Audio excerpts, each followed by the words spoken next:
Welcome to the program. I'm Jeff Schechtman. There was a time when we looked on Saudi Arabia as simply the gas station to the world, certainly to the U.S. At the time, the nation generated fear and a lack of understanding. Its tribal structure, our lack of knowledge about its history, and the repeated failures of U.S. policy in the Middle East all place the kingdom beyond our comprehension. Its efforts today to modernize both its culture and its economy, and the U.S.'s own confidence about oil independence, as well as other dramatic geopolitical shifts, have caused us to reassess Saudi's role in the world. At the same time, the murder of Jamal Khashoggi and other seeming human rights abuses in the nation have not helped. In short, Saudi Arabia still remains a great enigma. We're going to talk about this today with my guest, David Rundell. David studied Arabic at Oxford and served as an American diplomat for 30 years in Washington, Bahrain, Saudi Arabia, Tunisia, and the United Arab Emirates. He is widely regarded as one of America's leading experts on Saudi Arabia. His assignments in Saudi Arabia included Chief of Mission, Charge Affairs, Deputy Chief of Mission, Political Counselor, Economic Counselor, and Commercial Attaché. Currently, he's a partner in Arabia Analytica and the author of Vision or Mirage, Saudi Arabia at the Crossroads. David Rundell, thanks so much for joining us. It's a real pleasure to be here. Well, it's great to have you here. Why is it that Saudi Arabia is such a mystery to us? It has been a key part of global activity for a long time, as we'll talk about. It's certainly changing now, but it has played a significant role for many, many, many years, and yet it still remains a great enigma. I think there are several reasons for that. The first is that it is an extremely unusual place. It's an odd place, a weird place. The economy and the political system are very foreign to what most countries in the world are. So it's difficult to understand. I'll be very quick and tell you that when I was the political counselor, I used to tell my junior officers, throw away your political science book because it's not going to help you here in Saudi Arabia. What you need to do is get a book on Tudor England and learn how Henry VIII ran his country, because this is an absolute monarchy. This is the last strategically important absolute monarchy in the world. And so it fundamentally, politically, doesn't operate like most countries. Likewise, its economy is very unusual. The standard of living that the people enjoy is not directly connected to their own productivity. Most countries, the people's productivity pretty much determines their standard of living, but the Saudis have oil, and that gives them an opportunity, a lucky break, if you will. It also changes their way their economy functions. And I'll just be very quick there. For example, they don't really have a monetary policy. Their currency is pegged to our dollar, so their interest rates are set by our Federal Reserve. Or they up until very recently they had no taxes, so that it's hard to have fiscal policy if you don't have taxes. So the first answer is that they are just a different place and require some digging to understand. The second reason why they're poorly understood is their own, if you will, their own fault. I mean, they have been a very closed society. They have been a xenophobic society. They don't, up until very recently, this is one of the things which is changing rapidly and dramatically, but up until quite recently, it was very difficult to go to Saudi Arabia. There were no tourist visas. You couldn't get a tourist visa. It was hard to get a business visa. They didn't make it easy for you to go there, and they really didn't make it, they made it pretty clear that they'd be happy when you left. So, those are really the two main reasons. One, it was difficult to access, and two, it was very different to begin with. Because of oil, because it was so essential for so long in this country, there was always a certain amount of resentment towards Saudi Arabia. Talk about that. Well, I think that's true. I think that the United States felt very vulnerable after the 1973 oil embargo, and that left a bad taste in a lot of people's mouths. I mean, definitely. I think if you look at it historically, the King Faisal tried to moderate the Arab position at that time. He really didn't want to break relations with the United States, but he was under tremendous pressure from a lot of other Arab countries and from his own people to do something to show that he was supporting the Arab cause. And that left a bad taste in a lot of people's mouths. I would say this, though, that Secretary of State Kissinger and the Secretary of the Treasury Simon quickly recovered from that. And instead of trying to isolate Saudi Arabia, they actually very wisely said, okay, we don't want this to happen again. So we are going to link the Saudi economy even closer to our own, so that if something really damages our economy, it's going to damage them too. And that really did have an effect. I think that since 73, you haven't really seen, the Saudis have never used their oil weapon politically for a political cause. They use it economically, but they've never done that again. And that's 50 years ago. So it's been a long time since they did that. And one of the reasons, as I say, is that they now understand that their own prosperity is very closely tied to the rest of the world. So that if the whole world goes into recession because oil prices get too high, the demand for their oil will go down. And so they don't want that to happen. So they're careful about that now.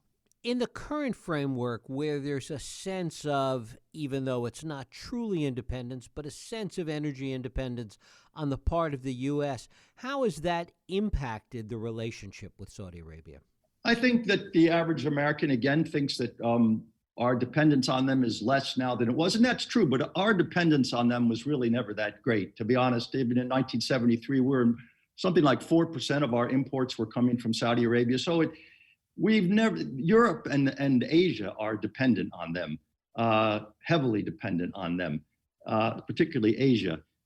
We are less so.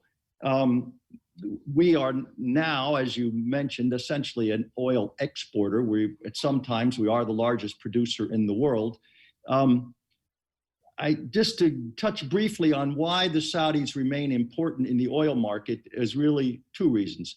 The first one's quick, and that is that while we don't import Saudi oil, a lot of other people do, and the oil price is a global price by and large, adjusted for transportation, but basically it's traded at a global price. And so if the price goes up for other people, it will go up for us unless we put a ban on importing oil or exporting oil. So as long as we have free trade, we'll be affected by the price.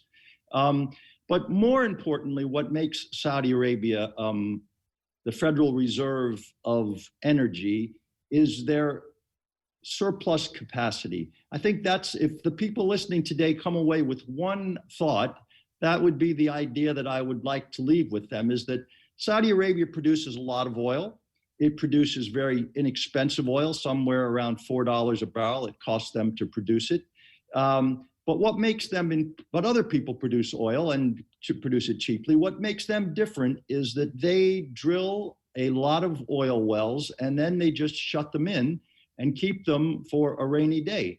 So usually they have about 2 million barrels a day of surplus capacity. And they do use that to keep the market stable. I mean, if there's a hurricane in the Gulf of Mexico and all the wells are shut in, or if there's a strike in Venezuela, or quite frankly, if the United States decides we want to put sanctions on somebody and we take Iranian oil off the market, well, who's going to make that up? Nobody else has this really, in most of the time, nobody else has a surplus capacity. So the Saudis can do that. They did that when Iraq invaded Kuwait and kept the price from going through the roof. So anyway, that's what makes them important. Their ability to be as I say, the sort of central bank of energy.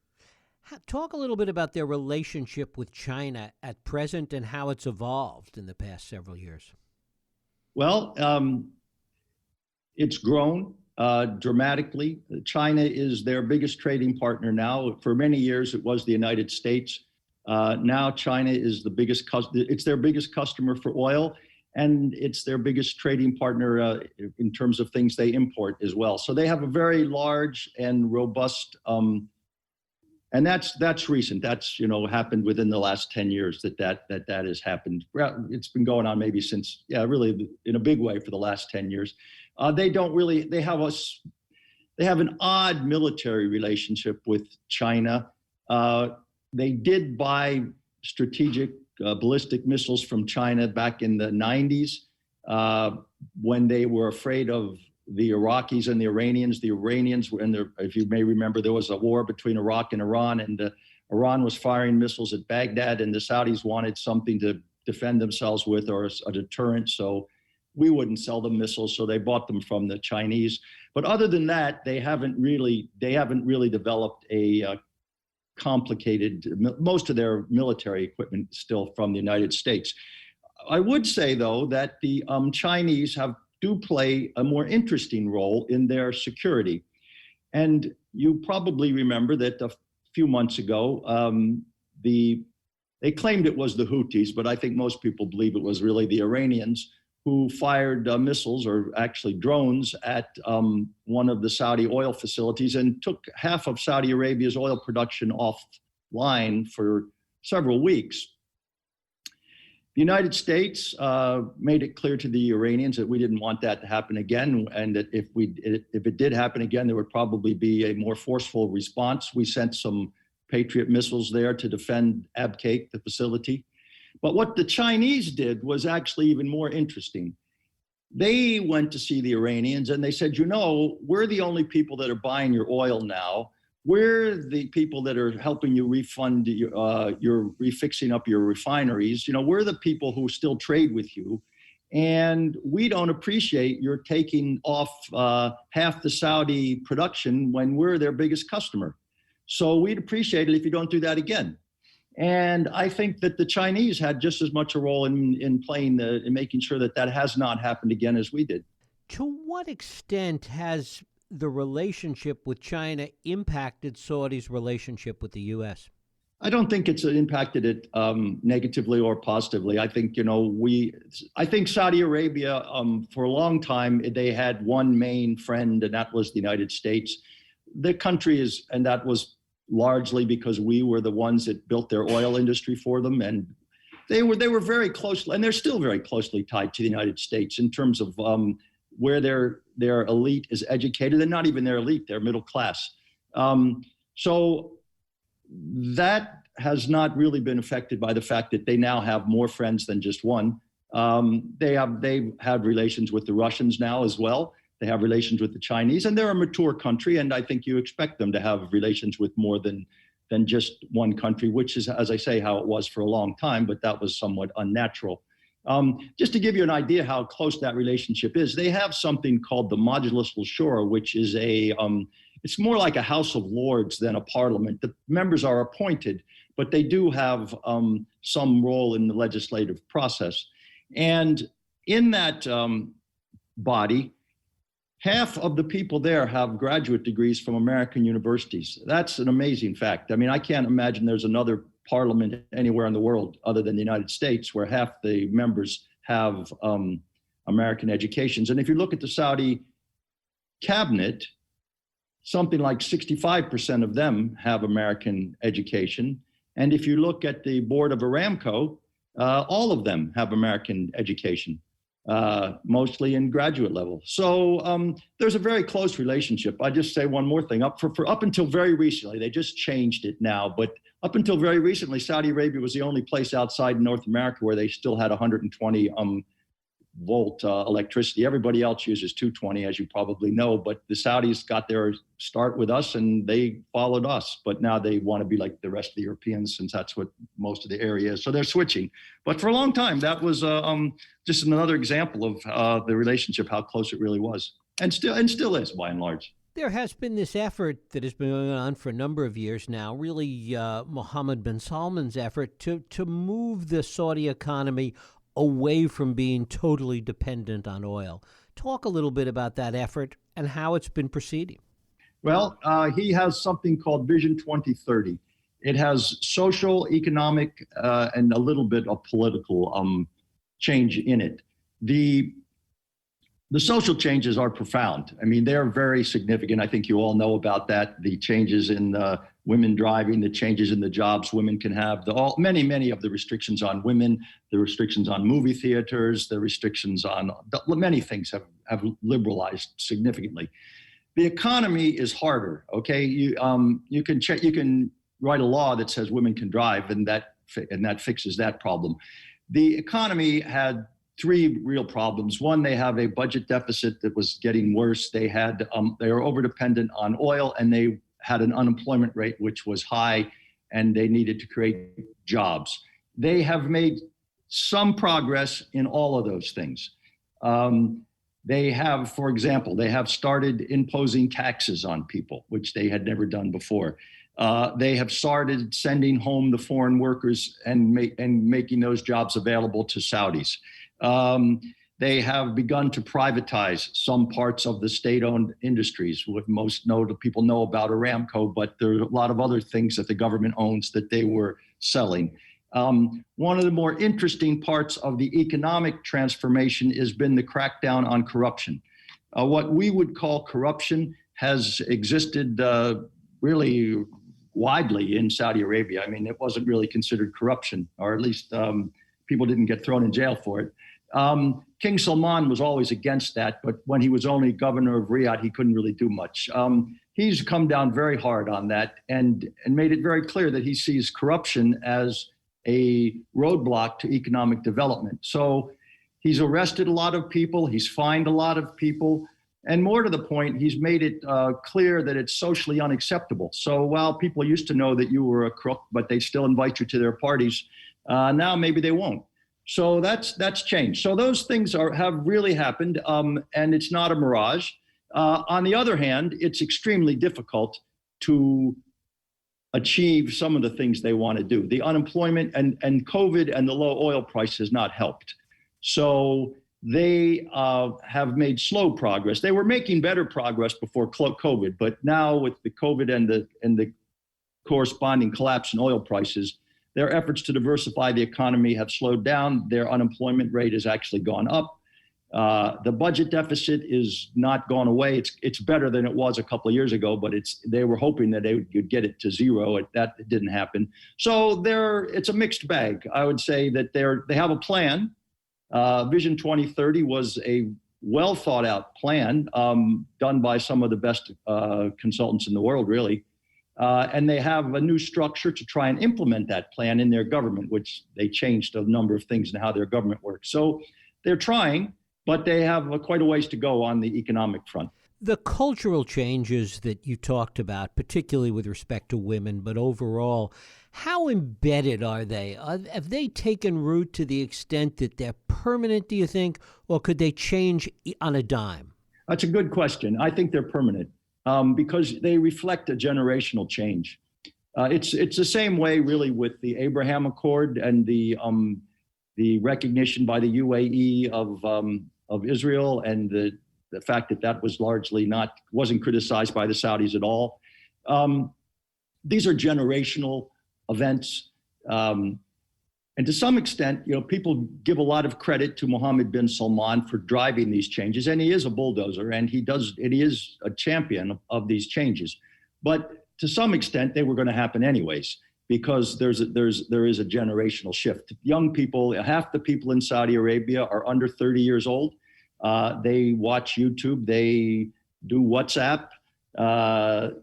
They don't want to live an isolated life like their parents did, and they want to be part of the global economy. And in fact, one of the reasons that the king pushed this Vision 2030 is that he saw, and so did I, everyone did, smart young Saudis were leaving.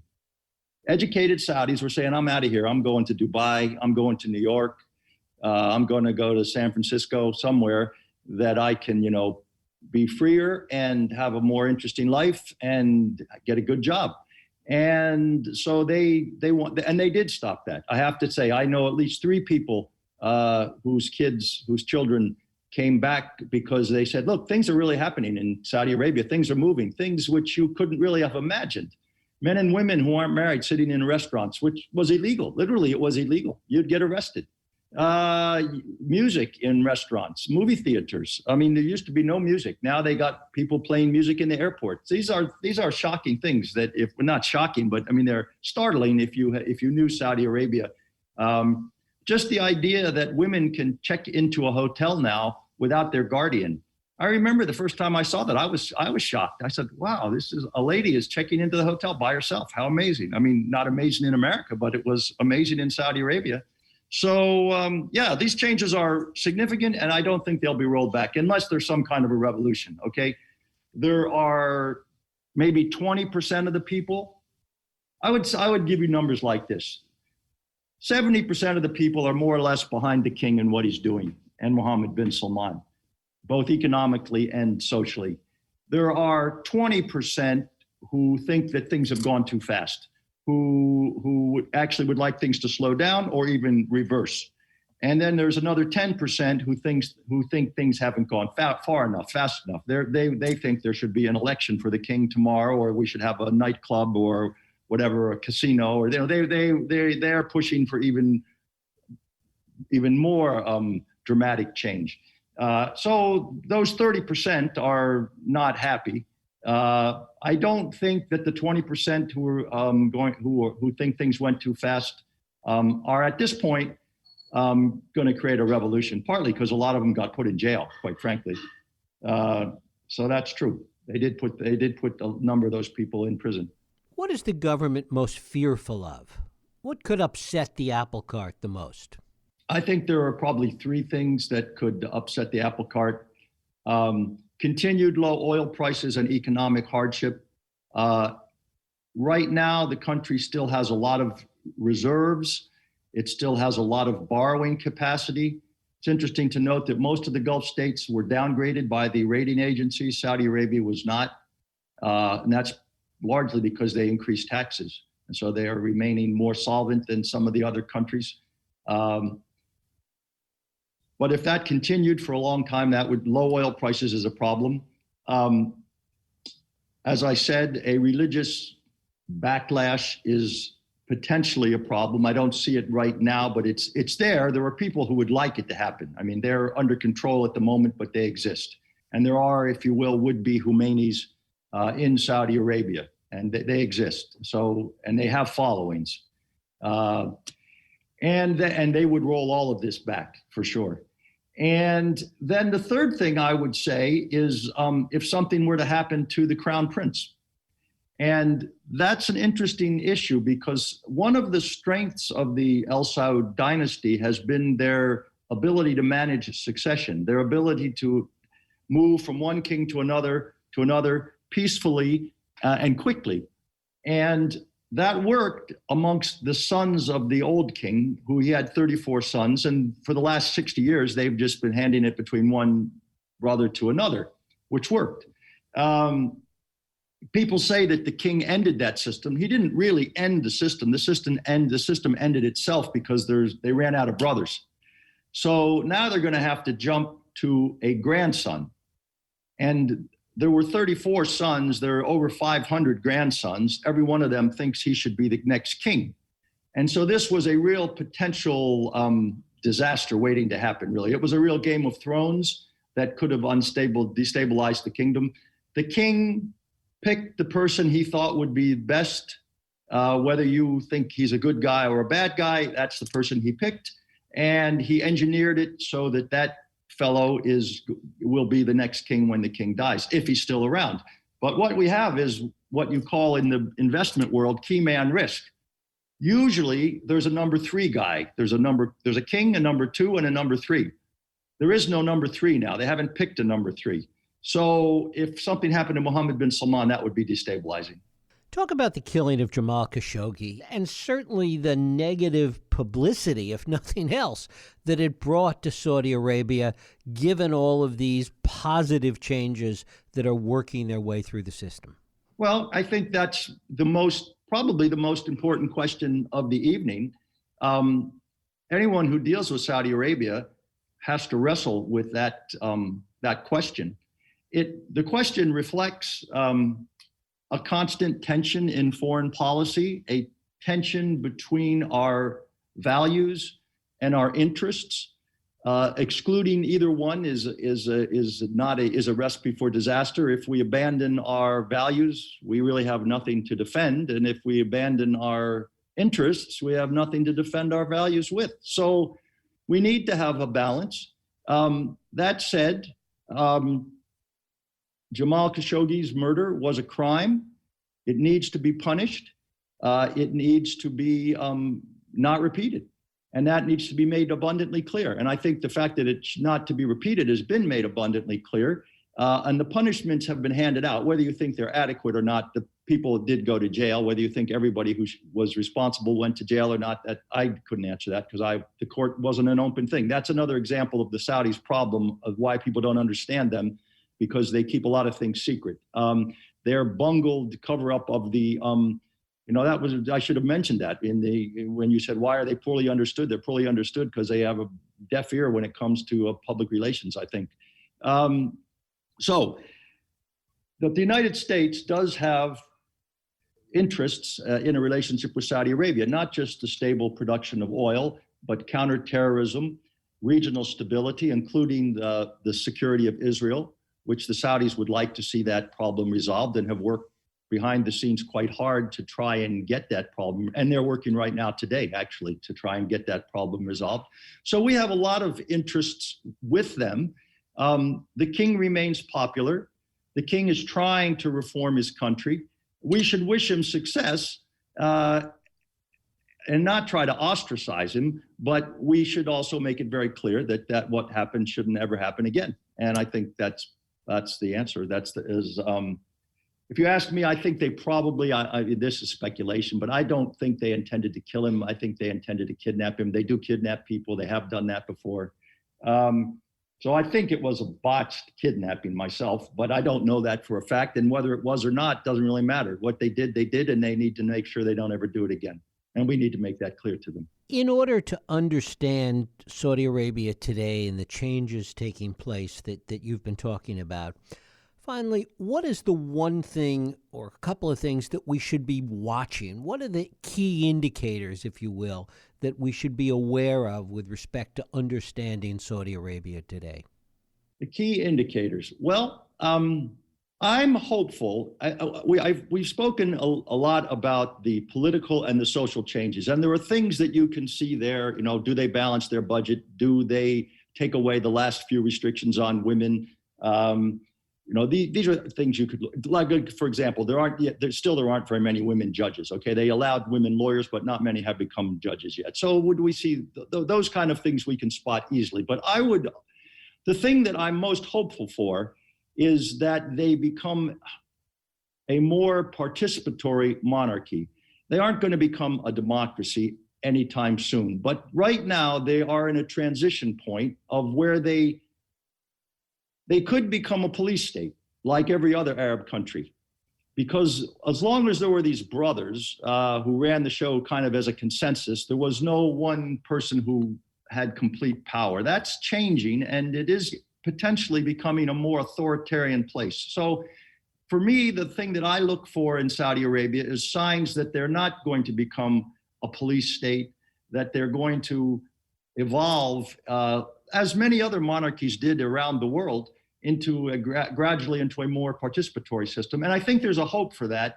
And I'll be very quick and say the reason is that they were the only Arab country that was never colonized. Their traditional form of government, in which religion plays a big role, was never overthrown by some colonial administrator who then tried to introduce parliaments and legislation and legal codes from the West, and then one day left and said, okay, it's up to you. And everywhere that happened, you ended up pretty quickly with a military dictator. Usually he's a president who used to be a general. That didn't happen in Saudi Arabia because they were never colonized. They've still got their organic form of government, which has a king and a religious set of scholars who kind of manage the country together.